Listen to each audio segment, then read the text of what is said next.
ప్రియులరా, నేటి మన ధ్యానాంశము the five solas of reformation. 5 ప్రామాణికములు లేక పంచ ప్రామాణికములు అని చెప్పచ్చు. ప్రామాణికములు అంటే స్టాండర్డ్స్. మరి క్రైస్తవ లోకమంతా కూడా, క్రైస్తవులైన ప్రతి ఒక్కరూ తెలుసుకోవాల్సినటువంటి ఈ 5 అంశములు.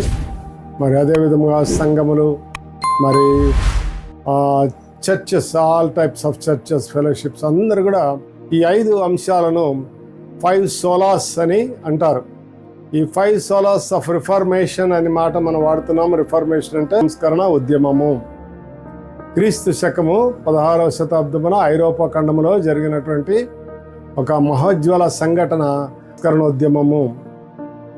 దీని ద్వారా క్రైస్తవ, క్యాథలిక్లు, ప్రొటెస్టెంట్స్ అని 2 భాగములుగా వేరు కావటం జరిగింది.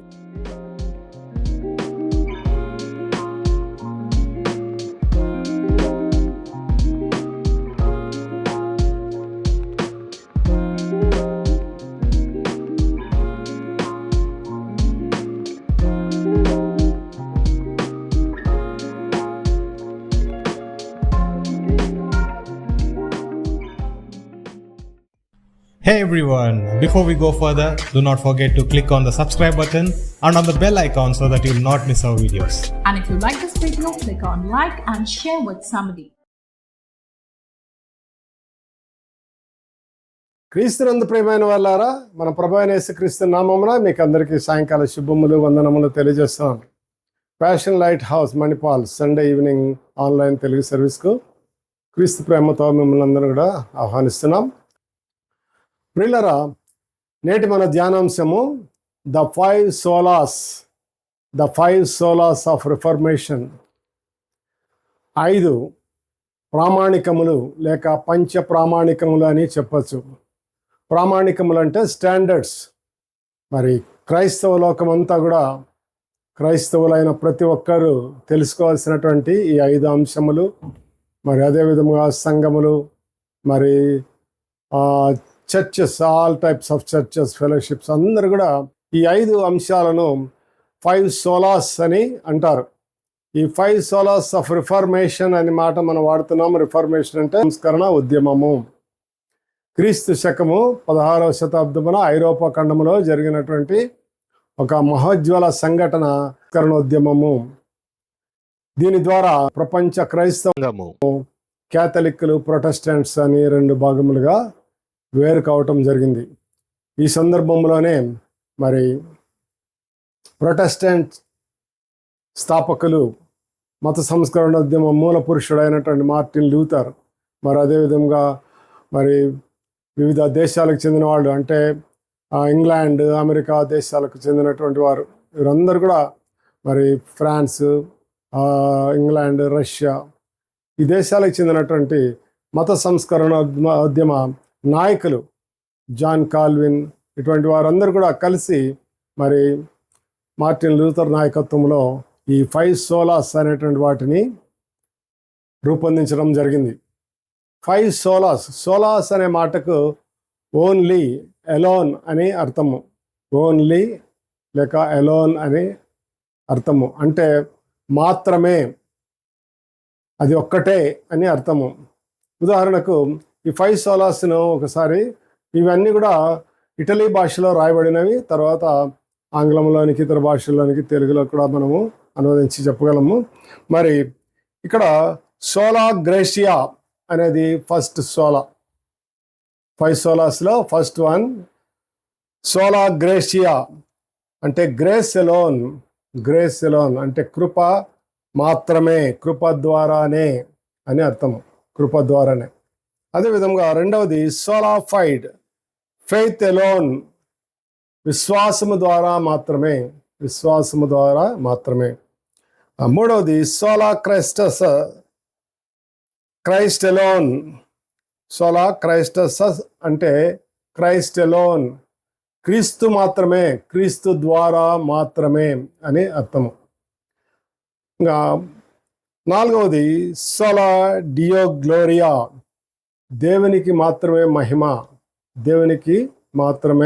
మహిమ, ఘనత. ఐదవది సోలా స్క్రిప్చూరా, స్క్రిప్చర్ ఎలోన్ అంటే వాక్యము, దేవుని వాక్యము లేక బైబిల్ గ్రంథము అనుసరించి మాత్రమే అని అర్థం. కాబట్టి ఇక్కడ మనము ఒక ఎగ్జాంపుల్ చూస్తాము. ఎఫ్ఎస్సి పత్రిక 2వ అధ్యాయం 8వ వచనంలో రాయబడిన మాట, మీరు విశ్వాసము ద్వారానే కృపచేతనే రక్షింపబడి ఉన్నారు. విశ్వాసము ద్వారానే కృపచేతనే, Christ the faith alone and grace alone, మనమందరం కూడా రక్షింపబడ్డామంటే విశ్వాసం ద్వారా, కృప ద్వారానే. మనం యేసుక్రీస్తు ప్రభు అని, మృతుల్లోండి తండ్రి ఆయనను లేపాడని మరి మనము హృదయంలో విశ్వసిస్తున్నాం, నోటితో పలకటం ద్వారా మనం రక్షణ పొందామని మరి రోమపత్రిక 10వ అధ్యాయంలో రాయబడి ఉన్నది. కాబట్టి ఆ విశ్వాసము ద్వారా మరి దేవుని యొక్క కృప ద్వారా, దేవుని కృప, ఇది మన సొంత ప్రయత్నములు కాదు, మనము నీతిమంతులుగా మనం నీతి కార్యములు చేయటం బట్టి లేకుంటే మనం అనేక రకములైనటువంటి మరి దాన ధర్మాలు బట్టి కానీ, మనం ఇచ్చేటువంటి దశమ భాగములను బట్టి కానీ, మరి ఇంక ఏ ఇతర కార్యములను, ప్రార్థన జీవితం గురించి, ఇతర పరిచర్యల గురించి, ఇటు అన్నిటికన్నా ముందుగా మొట్టమొదటిది అది దేవుని కృప. దేవుని కృప ద్వారానే కానీ వేరే వేటి ద్వారా మనకు రక్షింపబడలేము. కాబట్టి ఈ మాటలు రాయబడినాయి. కాబట్టి మొట్టమొదట ద సోలా గ్రేషియా, ద సోలా ఫైడ్ అనేటువంటి మాటలు, ఆ విశ్వాసము ద్వారానే, కృప ద్వారా మాత్రమే మనం రక్షింపబడతాం. అది మీ వలన కలిగినది కాదు, ఇది దేవుని యొక్క కృపావరమే. అది దేవుని వలన కలిగినది, అది దేవుని కృపావరము అని అక్కడ రాయబడింది. ఎఫ్ఎస్సి పత్రిక 2వ అధ్యాయం 8-9 వచనాలు చూస్తే మనము ఈ విషయాలు మనము పరిశీలించగలం. కనుక ఈ విధముగా కృప ద్వారానే, విశ్వాసము ద్వారానే, కేవలము యేసుక్రీస్తు ద్వారానే, యేసుక్రీస్తు మాత్రమే అనేటువంటి మాటలు, మరి మహిమ అనేది తండ్రి అయిన దేవునికి మాత్రమే, ఇతరులకు కాదు అనేటువంటి మాట. అదేవిధంగా వాక్యానుసారంగా లేక బైబిల్ మాత్రమే, స్క్రిప్చరియా, సోలా స్క్రిప్చరియా అంటే మరి స్క్రిప్ట్ ఎలోన్, స్క్రిప్చర్ ఎలోన్ అంటే లేఖనములు మాత్రమే, లేఖనములు లేక బైబిల్లో రాయబడినటువంటి మాటలు, ఆ మాటలు మాత్రమే. అంటే దీనికి ఇక్కడ మనం ఈ మాటలు ఎందుకు వాడవలసి వచ్చింది, ఎందుకు ఇవి రూపొందించవలసి వచ్చిందంటే, ఆ కాలంలో క్రీస్తు శకము 16వ శతాబ్దంలో మరి అప్పటి వరకు అమల్లో ఉన్నటువంటి రోమన్ క్యాథలిక్ విధానములో లేక మతాధికారులు, ముఖ్యంగా పోప్, వారు చేస్తున్నటువంటి కార్యములు, వారు అమలుపరుస్తున్నటువంటి విధానం చూస్తే ఒక మాటలో చెప్పాలంటే వారు కంప్లీట్గా నూతన నిబంధనను పక్కన పెట్టినట్లుగా తెలుస్తుంది. మరి వారు కేవలము ఆచార సాంప్రదాయాలను మాత్రమే చేస్తూ మరి ఆధ్యాత్మిక జీవితంలో, స్పిరిచువాలిటీలో మరి ఈ విశ్వాసము, కృప, మరి అదేవిధంగా పరిశుద్ధాత్మ దేవుడు అని ఈ అంశాలన్నిటిని కూడా మరి పక్కన పెట్టి వారు అనేక లోక సంబంధమైనటువంటి కార్యాలకు మరి వారి యొక్క ఆధ్యాత్మిక జీవితంలో అవన్నీ కూడా చోటు చేసుకోవడం జరిగినాయి. కనుక ఇది మొట్టమొదటిసారిగా మార్టిన్ లూథర్ గమనించినప్పుడు, అంతేకాకుండా ఆ కాలంలో ప్రత్యేకంగా ఉన్నటువంటి పోప్ 10వ లియో అనేటువంటి అతను మరి అవినీతిపరుడు అని ఒక మాటలో చెప్పొచ్చు, అవినీతిపరుడు. అదేవిధముగా అక్రమ ధనార్జన చేయటం కొరకు పాప పరిహార పత్రములు అనే వాటిని విక్రయిస్తూ వచ్చాడు. అంటే పాప పరిహార పత్రములు అంటే ఆ పత్రమును ఫిలప్ చేసి మరి దాన్ని తీసుకొచ్చి పోప్ చేతిలో పెట్టి అక్కడ పోప్ యొక్క ఆశీస్సులు తీసుకుంటే వారి పాపాలన్నీ కూడా పరిహరింపబడతాయి. ఇది బైబిల్కు ఎంత వ్యతిరేకమో మనము గమనించగలము. అందుకనే విశ్వాసం ద్వారా, కృప ద్వారా మనం రక్షింపబడతాం కానీ పోపు ద్వారా కాదు. మనకి పరలోకంలో దేవుడు ఒక్కడే, మరి మధ్యవర్తియు ఒక్కడే, ఆయనే మన ప్రభు అయిన యేసుక్రీస్తు అని రాయబడినది. కాబట్టి మధ్యవర్తులు ఎవరు లేరు. మధ్యవర్తులు ఈ మతాధికారులు, పోపు వీరు కాదు. కేవలం మనము యేసుక్రీస్తు ద్వారానే మనకు మోక్ష మార్గము కలిగింది, యేసుక్రీస్తు ద్వారానే మనకి నిత్య జీవము, యేసుక్రీస్తు ద్వారానే మనము పరలోక రాజ్యానికి చేరగలుగుతాం. కాబట్టి ఈ యొక్క అంశాలన్నీ కూడా ఈ సందర్భాలను పురస్కరించుకొని అప్పుడు జరుగుతున్నటువంటి ఆ యొక్క సంఘటనలన్నింటిని బట్టి మరి ఈ యొక్క ముఖ్యమైన విషయాలు బైబిల్లో రాయబడినటువంటి మాటలే. ఈ 5 అంశాలు కూడా 5 సోలాస్ అనేవి బైబిల్లో రాయబడినటువంటి వాక్యానుసారంగా వాక్యం ఆధారంగానే రూపొందించడం జరిగింది. మరి ఇక్కడ ఒక సందర్భంలో మనం కొన్ని గమనిస్తే మరి పోప్ ఎందుకు ఆ విధంగా ఉన్నాడు, లేక క్రైస్తవ మతము ఆ విధముగా క్యాథలిక్ విధానము లేక మరి పోప్ విధానము అనేటువంటి ఏ రకంగా మరి మారింది. ఎందుకంటే మరి యేసుక్రీస్తు ప్రభు ఈ లోకం మానవాతారిగా వచ్చాడు, మరి మానవుల మధ్య పరిచర్య చేశాడు, అనేక మంచి విషయాలు ఆధ్యాత్మిక విషయాలను బోధించాడు. ఆయన బోధనను అనుసరించి మనము నడవాలా. అవన్నీ కూడా క్రొత్త నిబంధనలో ఉన్నాయి. మరి ఆ తర్వాత వ్రాయబడినటువంటి పత్రికలు వీటన్నిటిని కూడా చూస్తే యేసుక్రీస్తు మరణించి తిరిగి లేచిన తర్వాత ఆయన ఆదరణకర్తను సత్య స్వరూపిగా ఆత్మను మన మధ్య పంపించాడు. కాబట్టి ఆత్మపూర్ణులై ఆయన శిష్యులందరూ కూడా అద్భుత కార్యములు ఆశ్చర్యకార్యములు చేస్తూ ప్రపంచం అంతా కూడా క్రైస్తవ మతాన్ని విస్తరింపజేశారు. మరి అటువంటి సంఘటన తర్వాత మరలా మరి ఈ కారణము ఎందుకు మరి ఈ పరిస్థితుల్లోకి వెళ్ళింది అనేటువంటి దాన్ని తెలుసుకోవడానికి కొంచెం హిస్టారికల్ బ్యాక్గ్రౌండ్ కూడా మనము చూడాల్సి ఉంది. పోప్ అనేటువంటి మాటకు తండ్రి అని అర్థం. మనకి పరలోకమందు ఒకే తండ్రి ఉన్నాడు, అదేవిధంగా భూలోకంలో ఒక తండ్రి ఉంటాడు. కాబట్టి మరి మధ్యవర్తిగా ఆయన తండ్రిగా పిలువబడుతున్నాడు. తర్వాత ఈ పోప్ లేక క్యాథలిక్ విధానము కానీ మనం ఒకసారి దాని యొక్క బ్యాక్గ్రౌండ్ లేక పుట్టుపూర్వోత్తరాలను గమనిస్తే వారు చెప్పేది ఏంటంటే క్యాథలిక్ అంటే అనే మాటకు విశ్వము అని అర్థము, లేక యూనివర్స్ అని అర్థము. మీరు సర్వసృష్టికి వెళ్ళి సువార్తను ప్రకటించడే అని చెప్పిన విధంగా ఆ సర్వసృష్టి అంటే ఆ విశ్వమునకు సంబంధించినటువంటి మాటగా వారు ఆ క్యాథలిక్ అనేటువంటి మాట శతాబ్దం నుండి వాళ్ళు వాడటం ప్రారంభించారు. ఆ తర్వాత అనేక మంది, ముఖ్యంగా ఆ వాటికన్ సిటీలో ఉండేటువంటి వారు, మరి అక్కడ నిర్మించబడినటువంటి పీటర్స్ చర్చ్ అనేటువంటిది. ఎందుకంటే యేసుక్రీస్తు ప్రభు చెప్పాడు, మరి పేతురు నువ్వు కేఫా అనబడదు, నీ మీదనే నా సంఘాన్ని కడతానని చెప్పి మరి అతనికి ఇచ్చిన వాగ్దానాల గురించి మనం అక్కడంతా చూస్తాం. మరి అవన్నీ కూడా మరి మా గురించే అని చెప్పి వారు భావించి మరి అక్కడ పేతురు అనే పేరుతో సంఘాన్ని చర్చిని నిర్మించి ఆ తర్వాత వారు దానిని మరి ఆధ్యాత్మిక కార్యక్రమాలు ప్రారంభించారు. అయితే దీనిలో మార్పులు రకరకాలుగా వచ్చినాయి. మనము డీటెయిల్గా చూడక్కర్లేదు. శతాబ్దాల వారిగా చూస్తే మరి 3వ శతాబ్దంలో ఈ యొక్క రోమన్ సామ్రాజ్యములకు కాన్స్టంటైన్ అనేటువంటి చక్రవర్తి వచ్చాడు. ఆయన 335 ఆ ప్రాంతంలో, అంటే 4వ శతాబ్ద ప్రారంభంలో మరి క్రైస్తవ మతంలో స్వీకరించి ఆ మత వ్యాప్తికి పూనుకున్నాడు. అంతేకాకుండా ఆయన కాలంలోనే ఆయన ద్వారానే క్రైస్తవ మతంలో అనేక కొత్త సాంప్రదాయాలు ఆరంభమైనాయి. మరి లెంట్ డేస్, ఆ తర్వాత మరి అదేవిధంగా బాప్తిస్మం, మరి దశమ భాగములు ఇవ్వటము, ఈ విషయాలన్నిటిని గురించి వారు మరి కొన్ని విషయాలు నిర్ణయాలు తీసుకున్నారు. అవన్నీ కూడా నైసియా అనేటువంటి విశ్వాస ప్రమాణాలుగా చెప్పబడుతున్నాయి. ఆ కాలంలోనే కాన్స్టంటైన్ ఏం చేస్తాడంటే ఆయనకు ఒక దర్శనం ద్వారా సిలువ కనబడింది. ఆ సిలువ గుర్తుపెట్టుకొని యుద్ధాల్లో విజయం సాధించాడు. కాబట్టి ఆ సిలువ అనేటువంటి దాన్ని మరి ఒక ఆచారంలో, క్రైస్తవ ఆచారంలో అదొక వాడుకగా ఆ సిలువను పూజించే విధానము ప్రారంభమైంది. సిలువను పూజించటం తర్వాత యేసుక్రీస్తు తల్లి అయిన మరియాను ఆమె విగ్రహాన్ని తయారు చేయటం, యేసుక్రీస్తు సిలువలో ఉన్నటువంటి ఆ యొక్క దృశ్యాన్ని ఆ విగ్రహంలో తయారు చేయడం, ఈ విధంగా స్లోగా ఈ యొక్క రోమన్ క్యాథలిక్ రోమో దేశంలో ఉన్నటువంటి చక్రవర్తి ద్వారా, లేకపోతే ఆ కాలం నుండి అప్పటి నుండి మరి ఐరోపా ఖండంలో ఈ యొక్క విధానాలు ప్రారంభమైనాయి.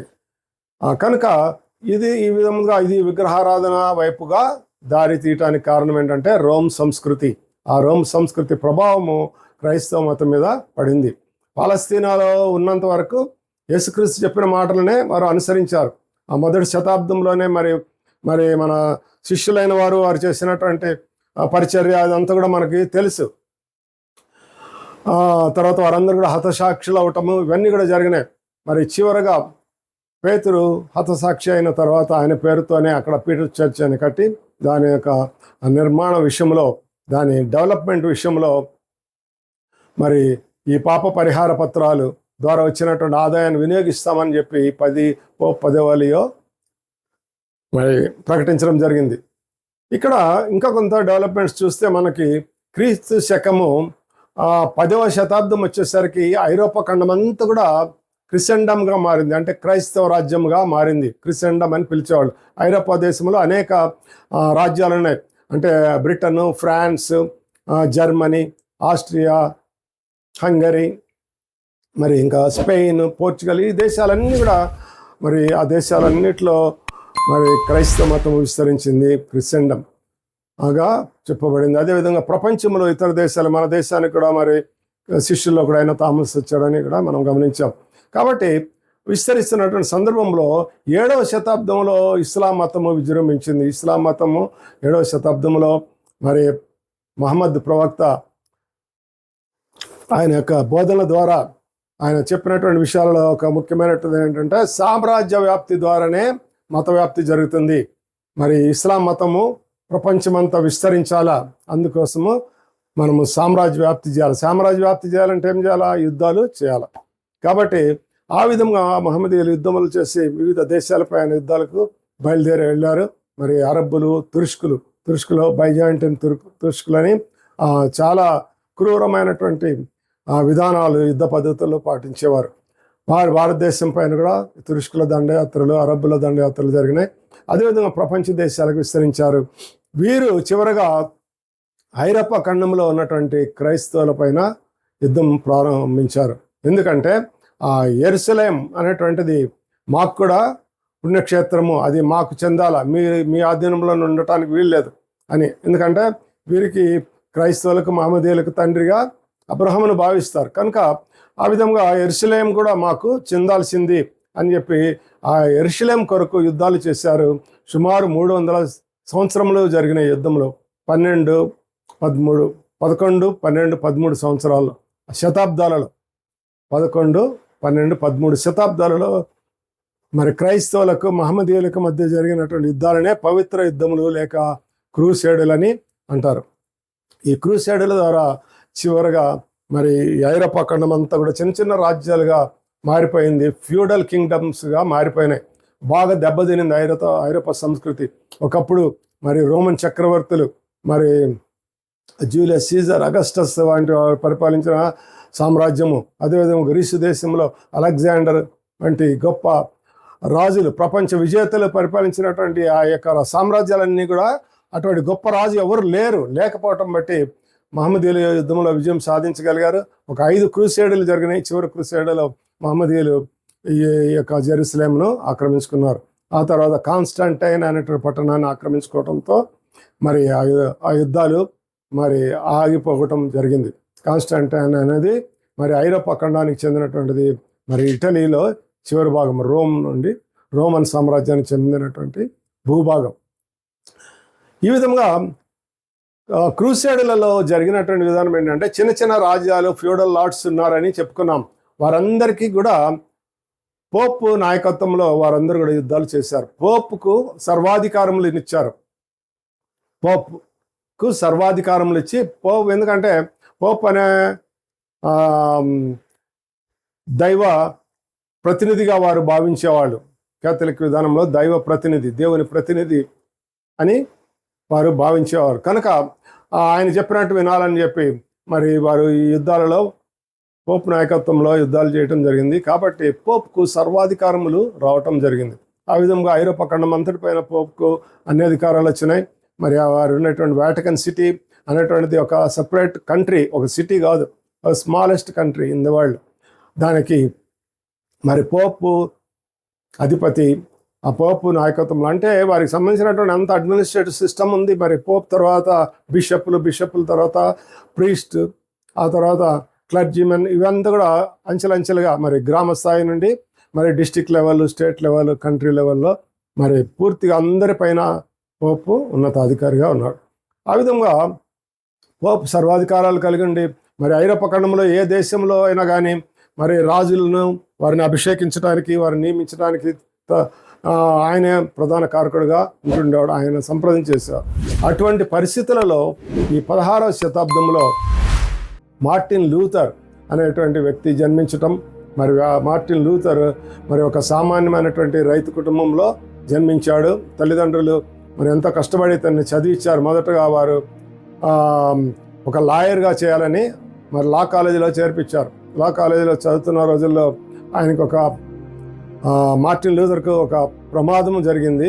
ఆ ప్రమాదంలో నేను ఆకాశం నుండి వెలుగు ఆయన మీద పడినట్లుగా భావించి అప్పటి నుండి నేను బ్రతికితే నేను దేవుని కొరకు జీవిస్తాను, నేను దేవుని సేవకుడిగా ఉంటాను, లేక క్రైస్తవ సన్యాసి అని పిలిచేవాళ్ళు ఆ కాలంలో.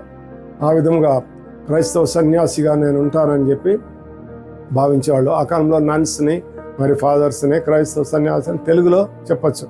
కాబట్టి ఆయన నిర్ణయం తీసుకున్న తర్వాత ఈయన ఆ యొక్క లా కాలేజీని వదిలిపెట్టి తర్వాత థియాలజికల్ కాలేజీలో చేరి మరి థియాలజీ చేసి థియాలజీ పట్టభద్రుడయ్యాడు. ఆ థియాలజీ కాలేజీలో ప్రొఫెసర్గా పనిచేశాడు. ఆ ప్రొఫెసర్గా పనిచేస్తూ ఆ కాలంలో బైబిల్ గ్రంథం అంతటిని మరి అనేక మార్లు మొదటి పేజీ నుండి లాస్ట్ పేజీ వరకు చదవటం జరిగింది. చదివి ముఖ్యంగా నూతన నిబంధనలో ఉన్నటువంటి అంశాలన్నిటి కూడా మరి బాగా క్షుణ్ణంగా అధ్యయనం చేశాడు.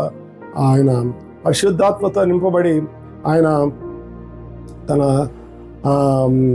ప్రసంగాలు ఉపన్యాసాలు చేస్తూ మరి అతను క్లర్జిమెన్గా కూడా పనిచేశాడు. ఆయన ఒక మాంక్గా పనిచేశాడు. ఆ విధంగా ఉన్న రోజుల్లోనే మరి వాటికన్ సిటీలో పోప్ ఉన్నతాధికారి కాబట్టి మతాధికారి కాబట్టి ఆయన అఫీషియల్గా దర్శించాల్సి వచ్చింది. ఆ విధంగా వాటికన్ సిటీని మొదటిసారిగా మరి మార్టిన్ లూథర్ దర్శించాడు. మార్టిన్ లూథర్ వాటికన్ సిటీకి వెళ్ళిన తర్వాత పోపు తర్వాత అక్కడ చేస్తున్నటువంటి పనులు, ఈ పాప పరిహార పత్రాలు, మరి పోపే మధ్యవర్తిగా దేవుడిలాగా ఆయన భావించటం, దైవ ప్రతినిధిగా భావించటం, మరి వాక్యాన్ని కంప్లీట్గా పక్కన పెట్టడము, విశ్వాసము కృప అనేవి లేకుండా రక్షణ అంతా కూడా ఆ పోపు ద్వారా కలుగుతున్నట్టుగా వారు భావించేవాళ్ళు. మరి ఇవన్నీ తెలుసుకున్నాక చాలా ఆందోళన చెంది ఆయన వెంటనే మరి ఒక 95 అంశాలతో థీసిస్ను తయారు చేశాడు. ఆ యొక్క ప్రతులను మరి యొక్క పీటర్స్బర్గ్ బాసిలికా చర్చ్ చుట్టూ గోడలకు కరిపించి పోప్ వెంటనే వీటికి సమాధానం చెప్పాలని సవాల్ చేయడం జరిగింది.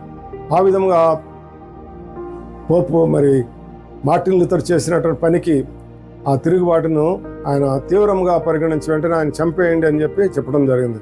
మార్టిన్ లూథర్ ఒక దగ్గర నుండి తప్పించుకుంటూ పారిపోతూ మరి తన యొక్క రచనలు ద్వారా ఇంకా 3 ప్రతులను ముద్రించి మరి పంచిపెట్టాడు. వాటన్నిటి ద్వారా ఈ యొక్క ఐరోపా ఖండంలో ముఖ్యంగా జర్మనీలో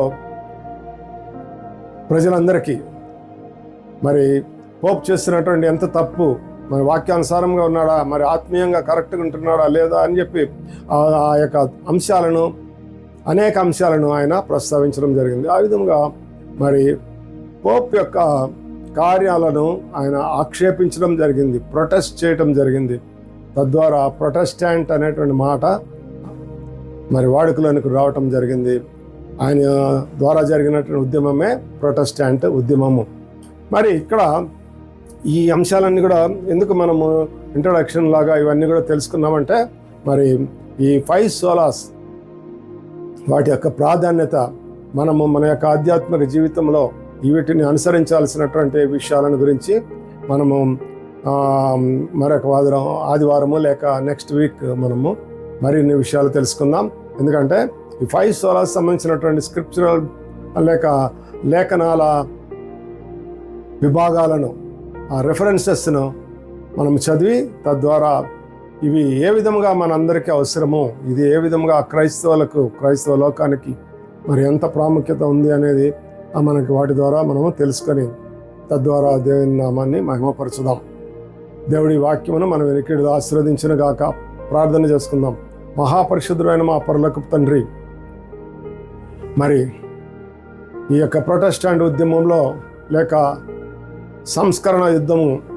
సంస్కరణ ఉద్యమంలో మరి మార్టిన్ లూథర్ నిర్వహించిన పాత్రను గురించి మరి అనేక విషయాల గురించి మేము తెలుసుకున్నాం. మరి బైబిల్ని అనుసరించి, బైబిల్ యొక్క రెఫరెన్సెస్ని అనుసరించి రూపొందించబడినటువంటి ది 5 సోలాస్ అనేటువంటి విషయాన్ని మేము ధ్యానం చేస్తున్నాం. ఇంకా మరిన్ని లోతుగా మరిన్ని విషయాలను మాకు తెలుసుకోవడానికి మాకు అవకాశం దయచేయమని అడుగుతున్నాం. తండ్రి, ఈ వాక్యం నా ప్రతి బిడ్డను దీవించండి. సమస్త జ్ఞానం మించిన దేవుని సమాధానంతో ప్రతి ఒక్కరిని నింపమని అడుగుతున్నాం. యేసుక్రీస్తు ద్వారా వారి హృదయములకు తలంపులకు కావలిండును గాక. నిరీక్షణకర్త అయిన దేవుడు సమస్త ఆనందంతోనూ సమాధానంతోనూ మమ్మల్ని అందరినీ నింపును గాక. మరి సమాధానకర్త అయిన దేవుడు శీఘ్రముగా సాతానును మన పాదముల క్రింద అణగదొక్కించును గాక అని మీరు రాయబడినటువంటి మాటలను బట్టి మీకు కృతజ్ఞతాస్తుతులు స్తోత్రం తెలుస్తూ మమ్మల్ని అందరూ కూడా దీవించి ఆశీర్వదించమని, ప్రతి బిడ్డను ప్రతి కుటుంబాన్ని ఆశీర్వదించమని, మరి పరిచయం చేస్తున్న బిడ్డలను వారి మినిస్ట్రీస్ను ఆశీర్వదించమని అడుగుచు సమస్తమైన ఘనత మహిమ మీకు చెల్లిస్తూ యేసునామమున అడుగుచున్నాం తండ్రి, ఆమేన్. మన తండ్రి అయిన దేవుని ప్రేమ కుమారుడైన యేసుక్రీస్తు ప్రభు కృపయు పరిశుద్ధాత్మ దేవుని యొక్క అన్యోన్య సహవాసం మనందరికీ ఇప్పుడు ఎల్లప్పుడు సదాకాలం తోడైండును గాక. ఆమేన్. God bless you. Praise the lord.